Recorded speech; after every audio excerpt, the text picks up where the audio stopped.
20वीं शताब्दी में सफलता के लिए बहिर्मुखी आदर्श की धीमी वृद्धि को शांत करता है, जबकि अंतर्मुखी की कम सराहना की शक्ति के लिए एक मामला बना रहा है और दोनों बलों को सहयोग करने के लिए नए तरीके दिखा रहा है। पेश है एक शीर्ष टियर वक्ता की एक और किताब। इंट्रोवर्ट्स की शक्ति के बारे में सुसान कैन की बात को 10 मिलियन से अधिक बार देखा गया है। कारण यह है कि उनकी किताब और बातचीत ने बहुत से लोगों को पहली बार सुना। 2012 में क्विट के प्रकाशन तक के 7 वर्षों के शोध में सुसान ने सार्वजनिक और अमेरिकी कार्यस्थल में बहिर्मुखी आदर्श के धीमे उदय को उजागर किया।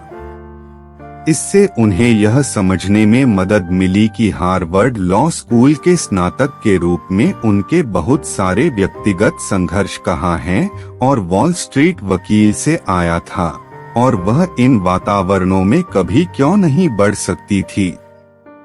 उनकी पुस्तक व्यक्तित्व प्रकारों, कार्यस्थल संबंधों और मानवीय अंतःक्रियाओं के बारे में ज्ञान का भंडार है। यहाँ 3 विशेष रत्न हैं जो मुझे प्रभावित करते हैं। 1, आप छोटी सी बात पसंद करते हैं या नहीं, यह आपके व्यक्तित्व प्रकार का हिस्सा है। 2, पश्चिमी संस्कृतियां बहिर्मुखता को सफलता के आदर्श के रूप में चित्रित करती हैं। 3, कंपनियों को अपने कार्यस्थलों को अंतर्मुखी लोगों के साथ भी समायोजित करने की आवश्यकता है। अंतर्मुखी की शक्ति को उजागर करने के लिए तैयार हैं? ये रहा पाठ 1। चाहे आप एक अंतर्मुखी हो या बहिर्मुखी, यह निर्धारित करता है कि आपको छोटी सी बात पसंद है या नहीं। मेरे लिए वही लाइट बल्ब का बहुत बड़ा क्षण। क्या आपको अच्छा लगता है जब सैली आपको एक त्वरित कप कॉफी के लिए कैनकन की अपनी नवीनतम यात्रा का संक्षिप्त विवरण देती है? या आप 2 घंटे के लिए स्टोइक दर्शन के बारे में बात करेंगे? पूर्व एक बहिर्मुखी के लिए अधिक बोलता है, बाद वाला अंतर्मुखी के लिए अधिक निश्चित रूप से। लेकिन ऐसा क्यों है? यह उस तरीके के कारण है जिस तरह से हम जानकारी को अलग तरीके से संसाधित करते हैं। इंट्रोवर्ट्स को अत्यधिक संवेदनशील कहा जाता है, जिसका अर्थ है कि वे उन्हें दी गई जानकारी लेते हैं, उदाहरण के लिए उनके पर्यावरण से उत्तेजना के माध्यम से, उनके बहिर्मुखी साथियों की तुलना में बहुत अधिक अच्छी तरह से। उदाहरण के लिए एक अंतर्मुखी 10 मिनट के लिए एक संग्रहालय में एक बड़ी तस्वीर के सामने खड़े हो सकते हैं, लगातार निरीक्षण कर रहे हैं और नए विवरण ढूंढ रहे हैं। एक बहिर्मुखी के लिए एक डरावनी कल्पना। इसी तरह अंतर्मुखी छोटी सी बात पसंद नहीं करते हैं। वे जीवन मूल्यों, नैतिकता और नैतिकता के बारे में गहन बातचीत में लगे हुए हैं, क्योंकि यह उनकी अत्यधिक संवेदनशील सूचना प्रसंस्करण को फलने फूलने की अनुमति देता है।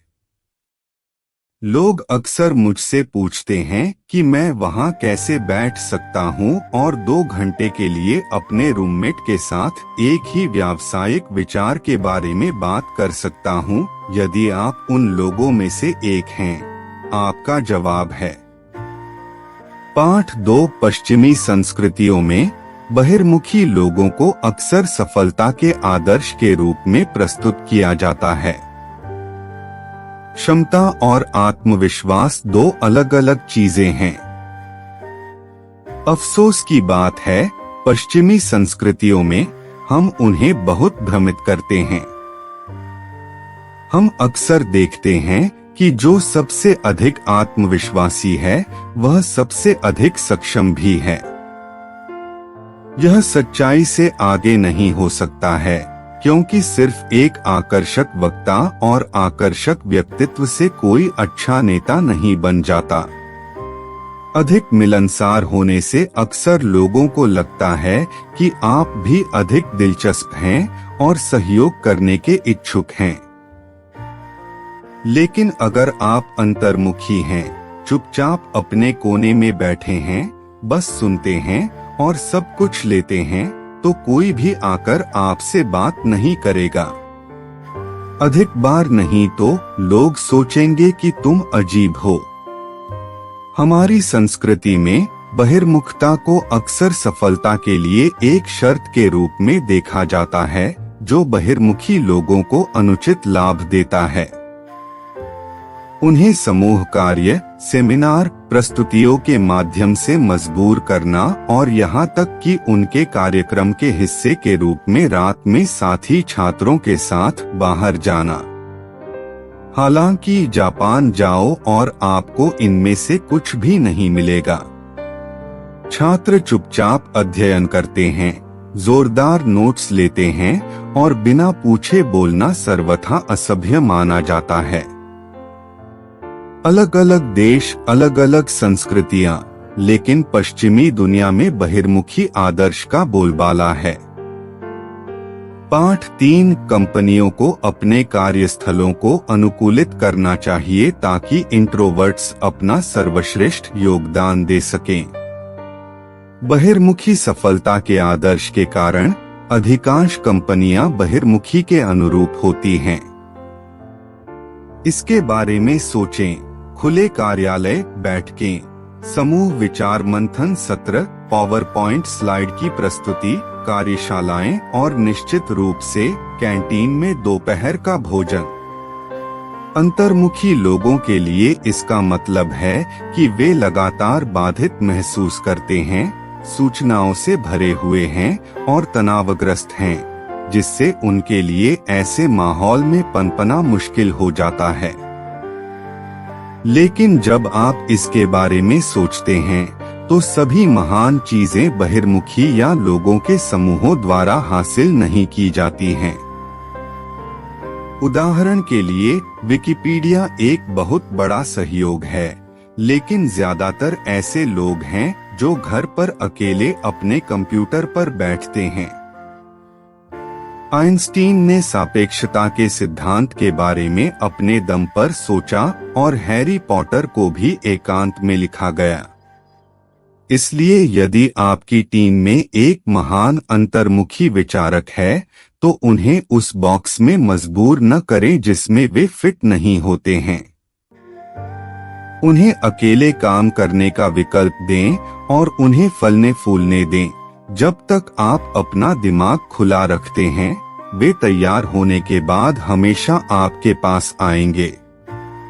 कंपनियों को इस पर विचार करना चाहिए और इंट्रोवर्ट्स के पास अकेले समय बिताने बनाम सामूहिक गतिविधियों और बैठकों में भाग लेने के अधिक विकल्प हैं, जब उन्हें लगता है कि उनके पास साझा करने के लिए कुछ है।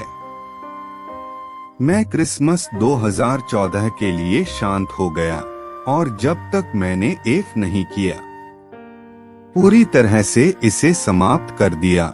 मेरी प्रेमिका इसे अभी पढ़ती है। मैं आम आवाज से सहमत हो सकता हूँ, जैसा कि प्रेस द्वारा रिपोर्ट किया गया है। यह अंतर्मुखी को सुना हुआ महसूस कराता है। सौभाग्य से मैं ऐसी स्थिति में नहीं हूँ जहाँ मुझे हर समय बहिर्मुखी प्रणालियों से लड़ना पड़े, लेकिन यह मेरे लिए स्पष्ट और स्पष्ट हो जाता है कि जो कोई भी जोर से चिल्लाता है वह जरूरी नहीं कि सबसे चतुर हो। इंटरनेट शायद अब तक का सबसे बड़ा आविष्कार हो, विशेष रूप से अंतर्मुखी लोगों के लिए, क्योंकि यह हमें अपने लिविंग रूम से सीधे दुनिया को प्रभावित करने की अनुमति देता है।